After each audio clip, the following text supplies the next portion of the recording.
All right, ladies and gentlemen, welcome to the Aubrey Park Hotel and the press conference for We Never Stop, 17 October, your call. Steve Goodwin for Goodwin Promotions. Really, really excited about this card. Fantastic fights. This is going to be a really, really good night of fighting. So without further ado, I'm going to turn you over to our promoter, Mr. Steve Goodwin. Well, thanks to everybody for coming, and thanks to the... Thanks to everybody for coming, and thanks very much to all the boxers for being here. This is without doubt the best card that we have ever staged. The event is totally sold out. If anybody wants tickets, they've got to try and find a boxer who's got some, and plenty of them have run out as well. It's going to be an action-packed night. It starts at 3:30 in the afternoon, with an estimated finishing time around about midnight. So people are coming and get their money's worth. It is an exciting night. We've got 5 big major fights on the title on the bill. The biggest title is Lawrence Bennett against Matty Askin for the English Cruiserweight title. Delighted to give Lawrence Bennett home advantage here against Matty Askin, who is promoted by Frank Warren. But I'm delighted that we've been able to secure home advantage for Lawrence.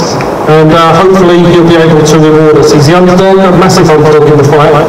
But we're taking Matty Askin out of Blackpool, so let's see what happens when he comes to London. His last experience wasn't great against Elgin McKenzie, and Lawrence Bennett is going to be heavily supported on the night, and we do want to give our fighters every single chance that they can have and every advantage that they can have. Chris Edgeduis, this is my right here, makes his 4th attempt at winning a Southern Area title. He's had 3 goes so far. The first one was for Freddie Turner. The third draw with Nathan Graham. He then lost the second one to Nathan Graham when he was injured, and lost the third to Freddie. But let's hope for Chris it's 4th time lucky. Floyd Moore, who's not here tonight, he's an action-packed fighter from Portsmouth. He brings an army of support, and I think he's sold an enormous amount of tickets for this show, and he will be fighting with Danny Carter from Swindon. Rivaled only by Joe Melander, who competes in his biggest fight to date in an English title eliminator against Ben Davis. Both fighters like to come forward, and both fighters are without doubt going to give us an informative fight on the night. Then we've got Leon McKenzie, John McCarran. We've all seen the head-to-head and how much animosity there is in that fight. And that's a British title eliminator at super middleweight. All those 5 fights are worth watching. It's an outstanding night of boxing. And even after them, we've got an absolutely sensational undercard with everybody sitting on the table here. So what I'm going to do now is just have a chat with the boxers who are here. Starting with Chris on my right. So Chris, did you ever imagine you'd be trying to win this title for the 4th time? I wouldn't. I thought I'd win on the first, but I'm just glad I am here. So I ain't giving up. I see the quote the other day, which rings very true to me, and that was from Winston Churchill, says success is the ability to go from one failure to another without loss of enthusiasm. And I think I'm the personification of that, and I truly believe I'm going to do the business on the table of names. But no, I didn't expect to be, but I am, and here I am. I'm going to do it. And what do you think is going to be different from last time? Because referee Bob Williams had you losing every round. I personally didn't see you losing every round last time. But what do you think is going to be different this time than last? I will. Well, yeah, I thought, being honest, I thought out of 7 rounds completed, I won 2 of them, so I didn't win the fight. But I mean, Bob somehow scored the fight 8 rounds to 0. He didn't box 8 rounds, so I don't know how that happened. But yeah, obviously, no reason. I've got to jump off pretty early and make it a fight earlier than I did last time. But yeah. The main thing we're doing is I win. Moving to my left, we've got Wally Camacho. It's been great to sign Wally, and it's his first fight under our banner, and he's taking on a tough foreigner. He doesn't want anything easy, and then a month later, Wally's going to be fighting for the Southern Area Cruiserweight title, as he's going to make his title move. Delighted to welcome you, Wally, to the team, and what can we expect from you in 2 weeks' time? I just want to say hello to everyone. Basically, it's going to be a great performance. You know, I've had a bumpy ride in my career. You know, my mind's in a good place. I've got a fantastic team with me now. And yeah, it's just going to be exciting. You know, I'm not going to say too much. It's just everyone's going to be able to see on that. My improvements are obviously going to be better. And you know, with Barry Smith, what's Barry brought to the table for you? with Barry Smith, he's just been just more tightening up on my shots, you know. It's not about just going forward and just trying to land them big shots. It's all about being patient. You know, I'm a 6'4" fighter, southpaw fighter, and you know, it's all about just taking your time, just working on that jab, and take it easy. The big shots will come. So now that you've signed with us, what are your aspirations now, Paul? How far do you expect to go in the game now? I know you've had some setbacks, but where do you expect to end up now? Right now, I'm going to take one fight at a time. You know, I'm not going to think too much ahead. But like everyone knows now that I've got this warm-up fight, then after that I've got Southern Area, win that, and then move on to the English, and so on, so on, so on. You know, that's what I was supposed to do once I won the prize fire tournament. But at the same time, I went for the big fights, and it's just something that it's a learning thing, you know, what you have to do. It's going to be an exciting journey, that's for sure. And to Chris's right, we have Smoking Joe Malander. Now, Joe, if you've ever watched him fight before, is an exciting fighter. Nobody ever goes home bored. He brings lots of fans, lots of excitement, full of action, never stops throwing punches. I'm delighted that Joe has what is really a career-opening fight for him against Ben Davis. Ben Davis is no slouch. Anybody who's watched Ben Davis will know that he's going to be bringing a hell of a lot to the table. It took substantial money to bring Ben Davis to London because Ben's a big ticket seller in Yorkshire. But we've been able to bring him down.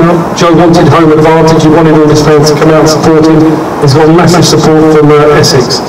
The big thing is Joe wins this and doors start opening for him. So how's the training been going, Joe? How do you feel about the fight? Yeah, I'm looking forward to the fight, as I should be. And it's a fight that I want because I know he's going to come and fight. So I get more nervous with someone who's going to run from me, which I know he ain't. So I look forward to having a fight, and he's going to bring that. So I'm not nervous about fighting. Just want to do everything right in training, which training's gone well. So yeah, just look forward to the 7-8. Do you see it as a fight that's going to go the whole way to points, or do you think it's going to be an inside the distance fight? I'm not going to sit there and say I'm going to knock him out or I'm going to iron him out, because I'm not cocky like that. But I'm going to lay on his chest and punch his rib cage in if he wants to stand there. So it's up to him. Whatever you do, be there for that fight. It's going to be exciting because that's how he fights. Over to my left next to Waddy is one of the, in my opinion, one of the UK's most exciting talents. He's only 18. He's got a big following from Cambridgeshire, and he's going to be a very, very exciting prospect over the next few years, and he will be a household name in years to come. But you know, he had his debut, and I think we've discussed this already, that he won every round. You know, he couldn't do any more than that, but he still wasn't that happy with his debut, was he? No, I feel like I let myself down, to be honest, because I'm known, in the amateurs I was known to be a counter-puncher, and like, what happened was I just got involved in a brawl, like, my head was gone, I just had a scrap, to be honest with you, and that was it. And you got cut, didn't you? Oh yeah, I was leaving that bit out. It was a great fight. I mean, it was a great fight to watch, but we're not going to be expecting the same, are we? No, you'll expect a different me this time around. I just look forward to like performing and showcasing my skills this time around. Next to Brad is a light heavyweight prospect from Finchley, one of the nicest guys you'll meet, but not only that, he's super talented. He's been around the world fighting as an amateur, and we were really delighted when he decided to sign with us. He's trained by his dad Mark, who's doing a good job with him. He got through his debut despite suffering from a cold, and hopefully he'll be okay next week. But I think Ollie Patterson will be winning many titles in years to come. So how's training with this time, Ollie? Yeah, it's all good. I've got another cold, but you know, you run yourself down training hard, which I have been, and just looking forward to next test now. So when you turn pro, you must have some aspirations for where your career is going to go, and what you're going to try and achieve, what you're going to try and win, and in what time scale you're going to try and do it. What are they, and what are your aspirations, and how far do you think you're going to go? Well, I suppose like everyone on the table, we all want to be a world champion. That's where I want to be. But as Waddy said, you've got to take each fight as it comes, each step you can't get too far ahead of yourself. But yeah, obviously world title eventually. You've done plenty of sparring, haven't you, for this? Tell us about who you've been sparring and where you've been going to do the sparring. Yeah, I've been sparring. I sparred with Cleverly before, and obviously I've been at Portsmouth last weekend with Tony Oakey and Sam Cousins as well. So 2 tough, experienced pros, and it's only going to put me in better shape. I mean, you're fighting Gordon Glissage, who came over here in our last show and went the distance with Regal Scott. He's tough, but are you hoping to just box him, or are you expecting to knock him out? What's the sort of, how are you preparing for him? Did you watch his last fight? I haven't seen the Regal Scott fight. I've seen other fights with him. He looks tough. He tucks up well, so he's not the easiest person to stop. I'm just going to go out there, use my boxing skills, and if the shot comes where I can jump on him and stop him, then I will. Just hope the flus and the colds are over by next week. We don't want you blowing out on the backside after next week. And sitting to the right of Joe is, I keep saying we've got some really good prospects, and we really have. Josh Kennedy, or Handsome Josh as he's now going to be called, was one of the top super bantamweight featherweight amateurs in the country. He really was, and he's been devastating in his first 3 fights.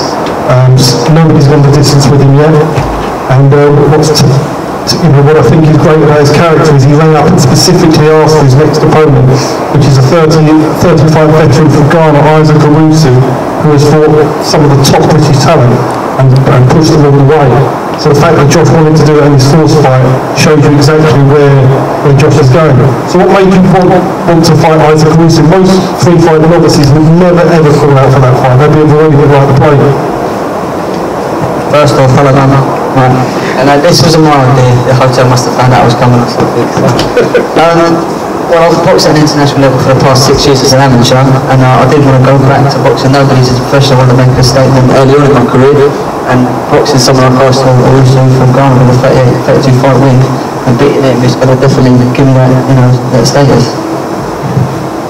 We were talking earlier about titles next year, Southern Areas, Englishes and everything else, isn't it? I mean, there's no doubt that your aim is even higher than that, isn't it? I mean, you really want to go the whole way.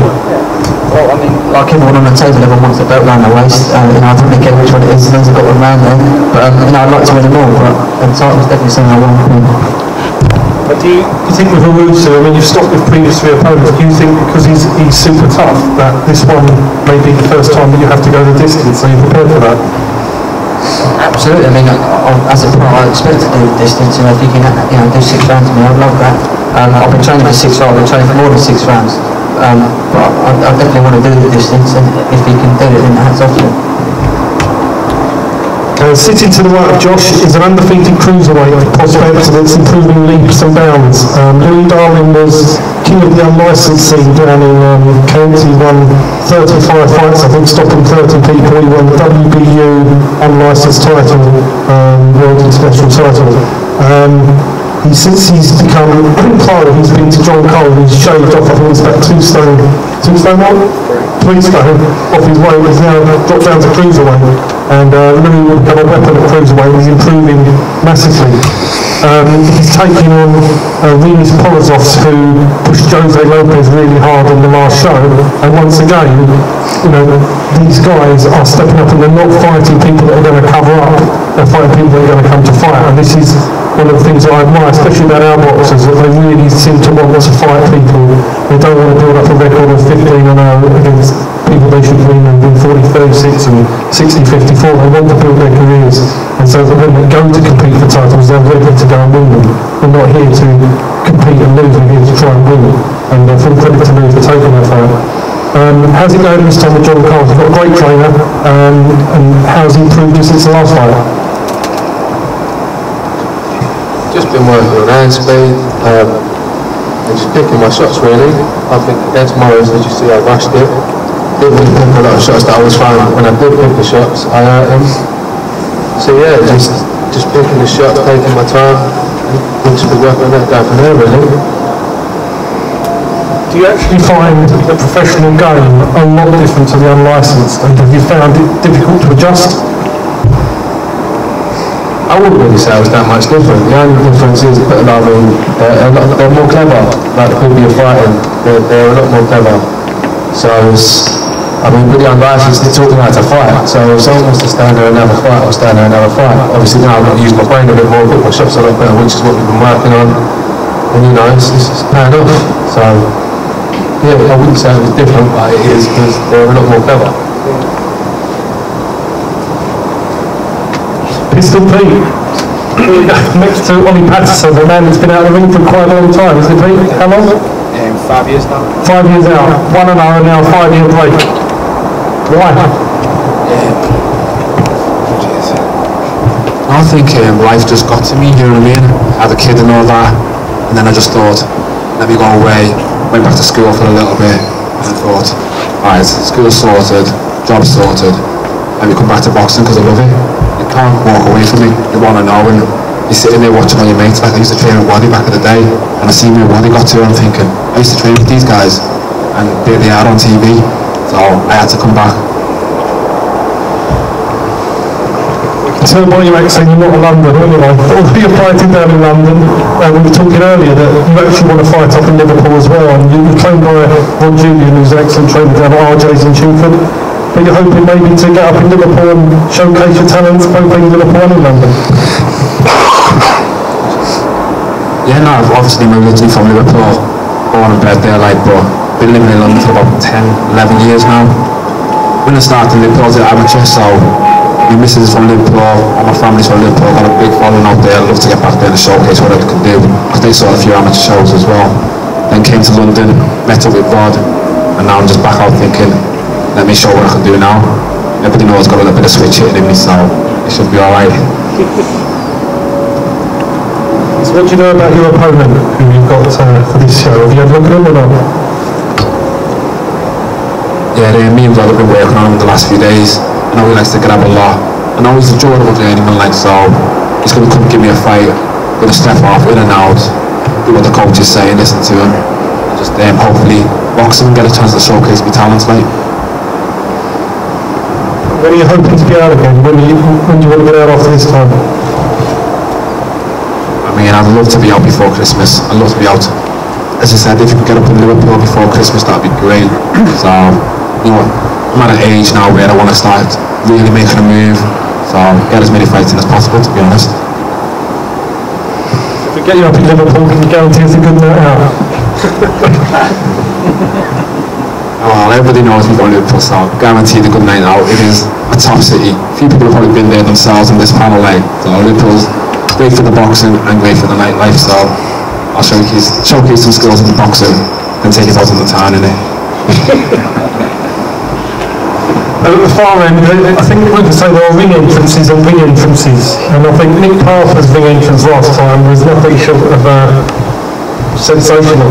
He wears a mask, he's got massive support, and the ring entrance was fantastic. He demolished his opponent very quickly. He definitely steps up in his second fight. He's taken on a guy called Martin Jack, who fought Jack Morris on a recent show that we had, and he pushed Jack Morris all the way. Jack Morris is going for the southern area. So again, I think it's a brave fight in only his second contest to take on Martin Jack, and it shows that where he's going. But you're working well with Don Charles, aren't you? Tell us a bit about how it's working with Don and how the training's going.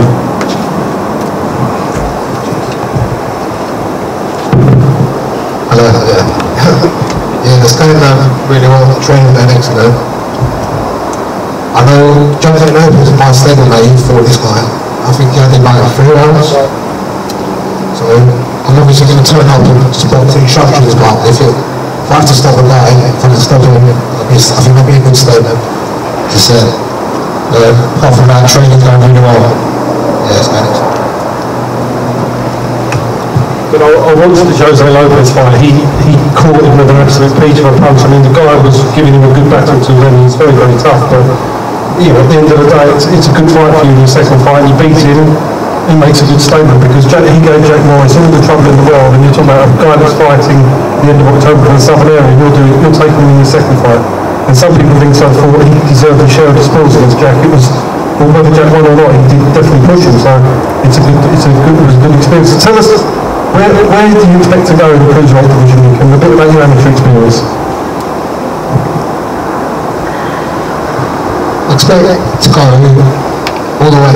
That's the truth. I believe in myself, and I've got a very good team around me as well. I've had about 25 amateur fights, maybe 2 or 3 losses like that. So, yeah, I'm attempting to do well in the cruiserweight division. So, yeah, I think it's going to be a big journey, but I'll take each step as the car percent.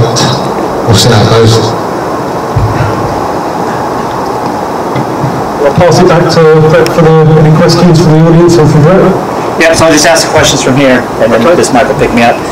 So I know, Martin, you got some questions, so let me run through mine, and then I'll just hand the microphone over to you. Is that all right? So I've just got a few here. First one for Josh Kennedy. So Josh, Isaac Owusu in your 4th fight and your first 6-rounder, do you feel like you've been thrown to the wolves? No, like Steve said, I mean, I asked for it. I wanted to be tested. I've boxed people like this as an amateur. I mean, I was an amateur for 10 years. I had 80 fights, and I boxed my country, so I definitely feel taking on Isaac in my first, full fight as a professional, definitely I can handle it. I'm looking forward to it, and looking forward to making a statement. Like I said, he's had 32 fights, I've had 3. So getting a win like this early in my career is definitely going to benefit me. Yeah, fantastic. Any questions from the audience for Josh?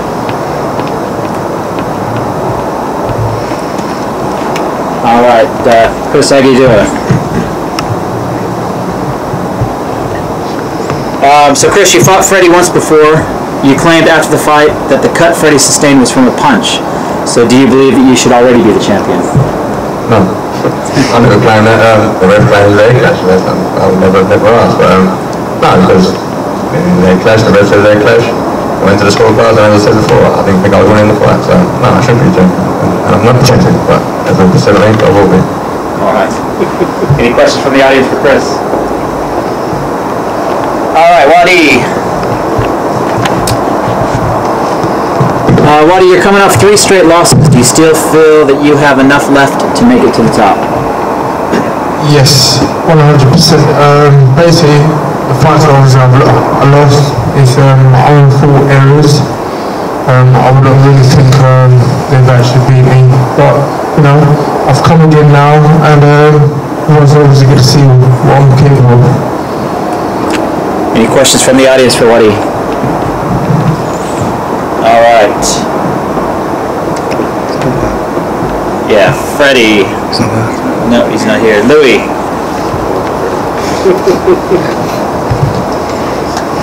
Louis, I see you're fighting a recent Jose Lopez victim. Why are you doing this when your level's below Lopez? I think we already know that is, don't we? Yeah. Goes on Twitter. Well, yeah. I'm not Jose Lopez, I'm me. Jose Lopez got in there and thought he was going to fight him, so I'm going to get in there and fight him the way that I'm going to fight him. Whether I box him, whether I fight him, we'll have to wait and see on the night. I'm not going to give too much away, but I took the fight because me and John sat down and watched it. We've seen chicks in his arm that I could exploit big time. So, yeah, I might be levels below Jose Lopez, as Greg from Twitter would like to point out, but see on the night, wouldn't we? Yeah, absolutely. I think the point is though that if you deal with Paul's off easier than Jose did, then Greg from Twitter can't ask these silly questions anymore, can he? I think that Greg from Twitter just got some sort of crush on me. If he wants to come and have a cuddle, I'm quite willing to, but we'll have to see how far he wants to go. You're right. Any questions from the audience for Louis? Greg's not here, is he? All right, I'm going to turn it over to Martin. I guess I'll just bring the microphone and then... You need to stand. Thank you. Yeah. On a similar note to the last one, I suppose, for Louis, do you feel there's any increased pressure on you to perform, given Lopez perhaps didn't put in the best performance against Borisov's? Do you feel like there's any extra pressure for you to do so?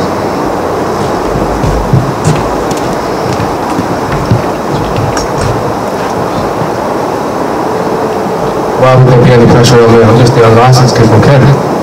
No one's expecting that from me, so like I say, I'm getting there and fighting the way I'm going to fight him. And I know that if I catch him, as I've been told by all the people that I've been sparring, it's game over. So I'm not going to go into who I've been sparring, but some of them are top in Britain, at super middleweight, some of them are top at cruiserweight. So, you know, we have to wait and see. I'm confident, otherwise I wouldn't have asked for the fight. So I've seen videos and I know if I catch him, he's going to be flat on his back. So we just have to wait and see on the night. Like I said, Jose did it his way, I'll do it my way. And we'll see where we go from now.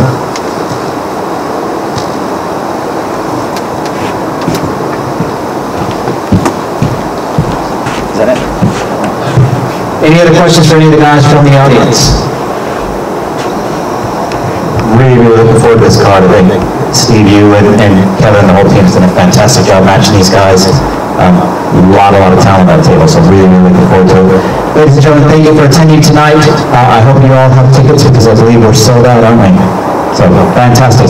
Thank you very much, and keep an eye on our website for more press conferences and activities from the promotions.